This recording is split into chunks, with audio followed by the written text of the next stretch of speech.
The Overwatch team is not only taking bigger swings in their gameplay design, but also in their cosmetics. Let's have a look.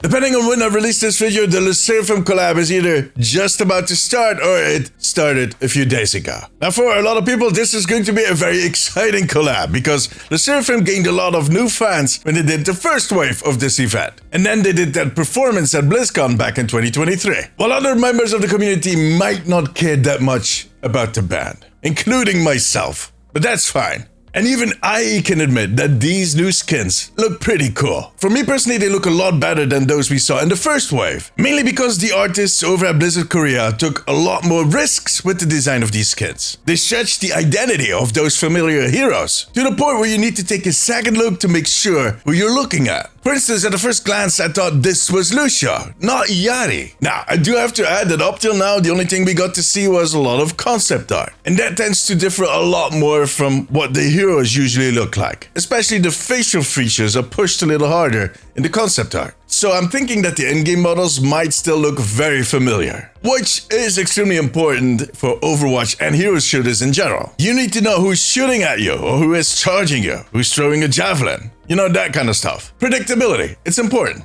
That being said, however, I do think that Team 4 is pushing the boundaries in the design concepts. It isn't the first time I've noticed this new direction. The first hero for whom I noticed that this was starting to shift was Moira. For instance, her Battle Pass skin for Season 14, Cyber Scientist. It did a great job at preserving her iconic silhouette. But it also brought a whole new vibe to Moira, as if she was a Moira from a different universe, where everybody is a German techno DJ. Oh boy.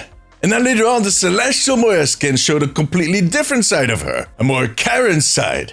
That haircut, man. And then more recently, the Duo skin that was in the shop till last week, it pushed that envelope even harder, to the point where I had to look twice to make sure it was still Moira. After I saw that skin for the first time at the Spotlight event a few weeks ago, I had the chance to talk to none other than Dion Rogers, the art director for Overwatch. So I asked him, and he confirmed that the art team has indeed been taking bigger swings when it comes to all these cosmetics. That they, just like all of the other teams within Team 4, want to bring a new and fresh direction to how they design and develop all of the cosmetics, which I find to be very exciting. Sure, we need to preserve the identity of those heroes, especially in combat. But for me personally, that is more than just the silhouette. It's also about the effects, the animation, the abilities, and let's not forget the sound design. Super important. And up till now, they had been very careful in how much they basically stretched this character, which left a lot of room, so to speak. Room in which they could make those heroes a lot more interesting, without losing those important elements that we just discussed. You know what? I'd rather see them take a risk and maybe miss occasionally than trying to stay too close to the original and just deliver skins that at some point are all going to feel the same. Pushing the boundaries is what is going to deliver us those iconic cosmetics that we expect from Overwatch. Especially now that there is some stiff competition and that some of these competitors seem very keen on challenging the Overwatch team on this very familiar ground. It is the moment for them to step up,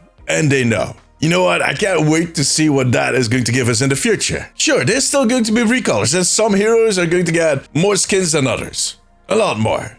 You can tell me in the comments, it's fine. But for me personally, the skins have to be pretty convincing to make me fork over 20 bucks. I mean, I'm not saying that all of the experimental skins are must-buys for me. Like, I'm not sure if I'm going to get the LeSeraphim skins, I'm going to be honest. And up till recently, I was deliberating if I was going to get that Duo and Moira skin. And I wasn't going to get it because it was pretty or because it was cool, but I wanted it because it was so different. Now, I did not end up buying it. I'm going to see if I can push my luck in the loot boxes next season. We'll see.